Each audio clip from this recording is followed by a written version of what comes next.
Bonjour à tous, j'espère que vous allez bien. Aujourd'hui je vous fais une nouvelle vidéo sur un thème qui me tenait à cœur, un sujet qui va toucher beaucoup de personnes, notamment des femmes.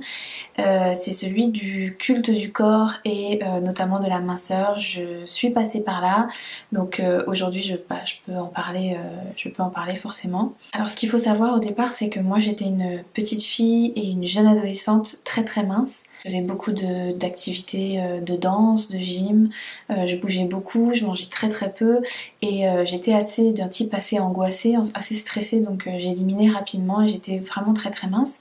Et puis est arrivé l'amour dans ma vie. Je suis tombée amoureuse quand j'avais à peu près 16 ans, 16-17 ans. Et forcément j'ai commencé à prendre la pilule, ce qui a été une catastrophe sans précédent dans ma vie, même si j'ai mis du temps à réaliser ça. Et puis il y a eu le fait d'avoir cette relation amoureuse. J'étais beaucoup chez mon premier petit copain, j'ai passé énormément de temps chez lui, dans une famille traditionnelle entre guillemets, où on mangeait pas du tout les mêmes choses chez eux que chez moi. Chez moi il y avait beaucoup de légumes, il y avait beaucoup de fruits, il y avait encore beaucoup d'erreurs alimentaires, mais c'était principalement des céréales, des légumes, des fruits. Il n'y avait pas beaucoup de viande, il n'y avait pas beaucoup de choses de ce genre-là. Pas beaucoup de gâteaux non plus, pas beaucoup de pain. Et je me suis retrouvée dans une famille où les dîners tournaient vraiment toujours autour de la viande, viande rouge principalement, charcuterie. Les petits déjeuners c'était du lait au chocolat avec des grandes baguettes de pain, des grandes tartines avec du beurre et du chocolat dessus, ou de la confiture et tout ça. C'était pas du tout quelque chose que j'avais l'habitude de manger entre guillemets. Et ça, le combo alimentation chez ces gens-là plus pilule fait que en à peu près 2-3 ans j'ai pris pas mal de poids.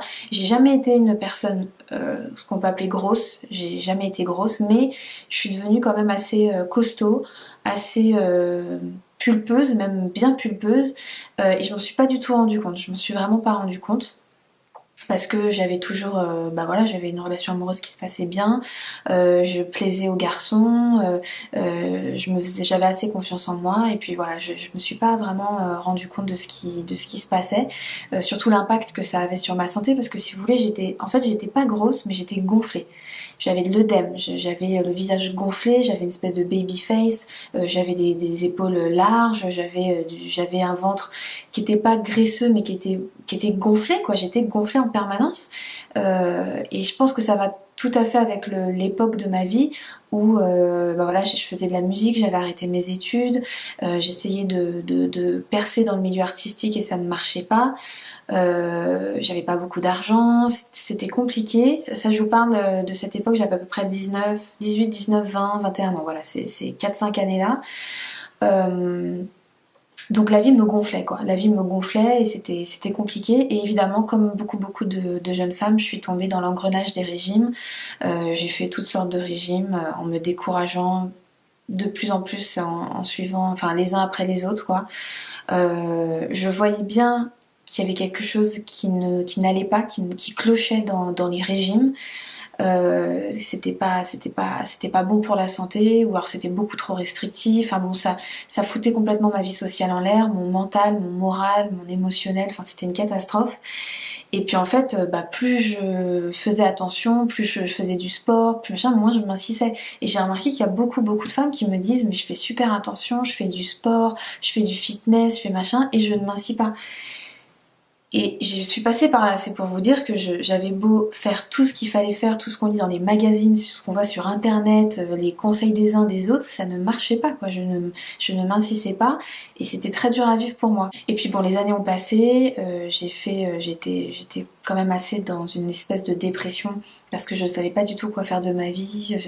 Je me posais beaucoup de questions existentielles sur la vie, j'avais peu je me laissais pas vivre, j'avais pas cette insouciance qu'on a à 20 ans, je profitais pas, moi j'étais très inquiète de l'avenir, j'étais très inquiète de ce que j'allais devenir, j'avais très envie qu'on m'aime, qu'on s'occupe de moi, j'avais très envie de m'occuper des autres mais je savais pas comment faire. Bon bref, c'était un petit peu compliqué.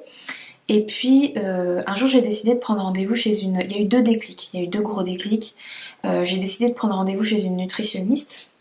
Je me rappelle, c'était dans le 15e à Paris et c'était une très belle jeune femme et elle m'a demandé un espèce de bilan de ce que je mangeais sur une semaine que je lui ai apporté. Elle m'a pesé, tout ça.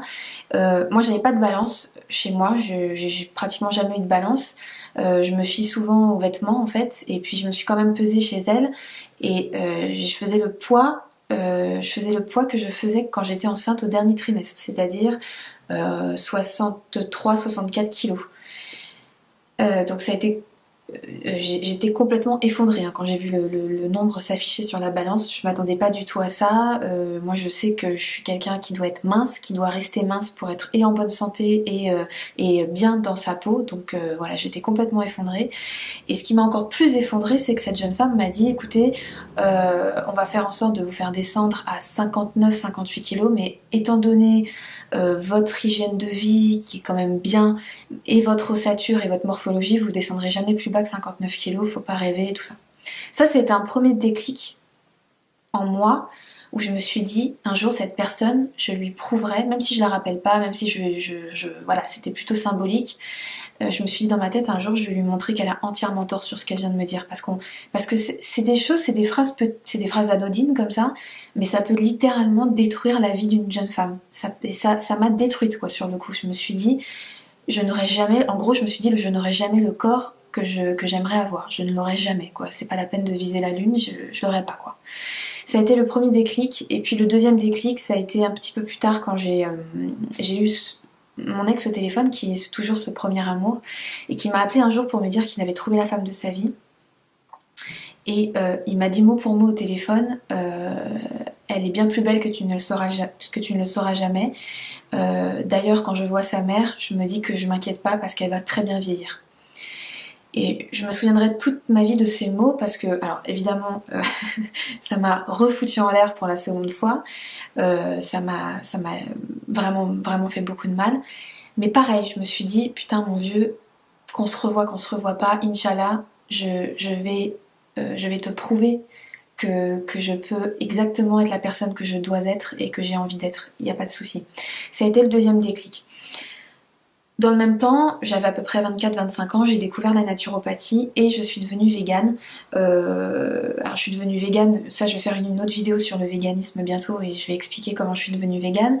Mais d'une part j'ai fait beaucoup de tri dans mon alimentation. Je suis passée à une alimentation biologique qui est quand même extrêmement dépourvue, qu'on le veuille ou non, quoi qu'on en dise, moi je crois fermement dans le bio.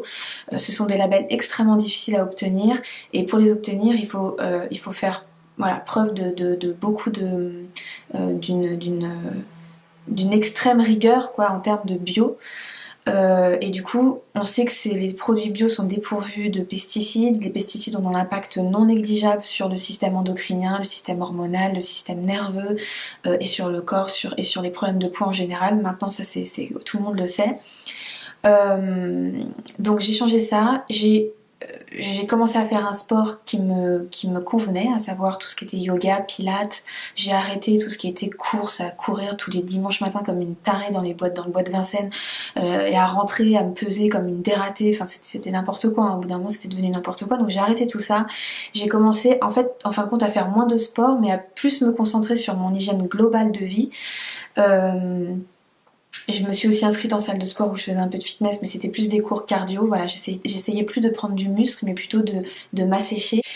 Et puis, je me suis aussi beaucoup rendu compte que c'était très très très émotionnel mes kilos chez moi. Et quand j'ai compris ça, quand j'ai compris en fait que le poids que j'avais en trop, c'était du poids, c'était de la lourdeur, c'est parce que j'étais entourée dans ma vie de gens qui étaient lourds. J'avais une vie pesante quoi, je me mettais beaucoup de choses sur les épaules, même moi-même j'étais une fille qui me mettait beaucoup de bâtons dans les roues toute seule. J'avais un caractère pas simple et c'était des kilos émotionnels. J'étais malheureuse en amour, j'étais malheureuse financièrement, je vivais seule depuis plusieurs années dans plusieurs appartements. J'étais pas bien. Et quand j'ai compris ça, j'ai compris que mes kilos étaient purement émotionnels. J'ai fait aussi le tri des gens dans ma vie. Voilà, j'ai décidé d'alléger ma vie, donc j'ai quitté les mauvais garçons, j'ai fait une croix sur les mauvais amis, j'ai fait plein de choses qui m'ont semblé être logiques. Si vous faites le calcul suivant, une bonne alimentation, c'est-à-dire biologique, dépourvue un maximum d'amidon, de céréales, de viande, donc très riche en fruits, en légumes, en oléagineux, voilà, choses comme ça, plus un sport qui vous convient sans en faire trop, plus surtout faire le... Bon, je pense qu'on sait au fond de soi, on sait pertinemment au fond de soi ce qui pose problème dans notre vie. Si c'est notre mec, si c'est pour certains nos enfants, si c'est notre travail, si c'est notre famille, si c'est nos amis, si c'est... On le sait au fond de nous, sauf qu'on veut pas se l'admettre. On est très très fort pour se mentir à soi-même. Moi je me suis jamais vraiment trop menti à moi-même, mais je l'ai fait quand même un certain nombre d'années en étant plus jeune. Et puis quand j'ai compris ça, j'ai vraiment arrêté. Je suis devenue quelqu'un de transparent, d'honnête envers moi-même, et ça a complètement changé la donne. Je peux vous dire qu'à partir de ce jour-là, je suis retombée à 50 kilos. Voilà. Là aujourd'hui je fais à peu près... Alors 50 kilos j'étais un petit peu just quand même, hein. J'étais un petit peu limite... voilà, je ressemblais un petit peu à un cure-dent. J'ai retrouvé une énergie vitale de dingue, j'ai retrouvé une belle peau, j'ai retrouvé confiance, un petit peu plus confiance en moi, même si c'est pas tous les jours gagné. Là je suis remontée depuis mon accouchement, donc j'ai perdu tous les kilos que j'avais pris, et donc je suis à peu près à 52-53 kilos et je n'en bougerai pas. Je sais que c'est mon poids de croisière, et je suis contente aujourd'hui parce que je me dis que ces échecs-là, mon ex, cette nutritionniste, tous les gens qui m'ont regardé d'un sale œil parce que j'étais un petit peu trop ronde, j'étais un petit peu trop... voilà, j'étais un petit peu trop costaud, j'étais un petit peu trop pulpeuse, j'étais ci, j'étais ça. Je fais pas du tout un culte de la minceur, attention, parce que je trouve qu'il y a des femmes qui sont plutôt costauds et qui sont extrêmement sexy, et d'autres qui font un 34 et qui ne seront jamais vraiment charismatiques et qui ne dégageront jamais rien. Donc je fais pas du tout, moi je parle juste dans mon cas, je sais quel poids me convient, quel poids de croisière me convient et quelle hygiène de vie me convient. Mais je fais pas du tout je suis pas en train de mettre sur un piédestal la minceur, c'est pas du tout ça. Mais je suis très contente de me dire que ce sont ces échecs-là qui m'ont permis d'avoir des déclics et de me dire tiens, je vais vraiment me battre pour atteindre mon objectif et pour être la fille que je dois être, que j'ai toujours été au fond de moi, et le révéler en fait, au monde quoi. Donc cette petite vidéo, elle est surtout pour dire à toutes les personnes qui me regardent et qui ont envie de changer de corps, que ce soit l'esthétique, que ce soit... Alors déjà c'est très important pour la santé, parce que voilà, on dit souvent que l'esthétique ça compte, l'image, tout ça, mais c'est surtout très important pour votre santé d'être mince. La minceur est un gage de santé, qu'on le veuille ou non. Une personne, une femme ou un homme peut faire un 40, 42, 44, 46 et être magnifique, ça je remettrai pas la beauté en question. Par contre, je suis absolument convaincue qu'il y a de l'encrassement physique, et qu'il faut détoxiner, et il faut essayer de retrouver un poids convenable pour pas générer des maladies et des problèmes par la suite quoi. Mais ce que je veux dire aux femmes, parce que c'est vrai que ça touche principalement les femmes qui ont des problèmes de poids et qui me contactent, c'est que c'est vraiment... Pour moi aujourd'hui, le poids est un problème émotionnel. C'est vraiment un problème émotionnel. J'ai vu des nanas avoir des déclics, pas réussir à perdre du poids pendant des années et des années, alors qu'elles se mettaient la misère, mais la misère internationale, pour perdre 2 pauvres kilos. Et quand elles ont eu le déclic par exemple de quitter leur mari, de divorcer, de vendre leur maison, de rencontrer l'âme sœur machin, ça a changé leur vie, et elles ont retrouvé le corps exactement comme elles le voulaient. Donc ne vous laissez jamais décourager par une nutritionniste, par un diététicien, par un salopard d'ex qui va vous dire que vous ne serez jamais une belle personne, vous n'atteindrez jamais votre poids, vous ne serez jamais mince, vous ne serez jamais belle, machin, parce que si vous saviez comme tout se transforme, rien n'est immuable, rien ne se perd, rien ne se gagne, mais tout se transforme, tout se module dans la vie, et je suis l'exemple même. J'ai encore des complexes, j'ai encore des choses, des choses que je supporte pas chez moi, il y a des jours avec, des jours sans, ça c'est comme tout le monde, mais voilà, j'ai trouvé mon équilibre, et finalement je remercie ces personnes qui m'ont fait ce mal-là à ce moment-là, parce que sans elles, quelque part, j'aurais jamais eu cette énergie de me dire mais si, bien sûr que si, que je vais devenir exactement la fille que je veux être.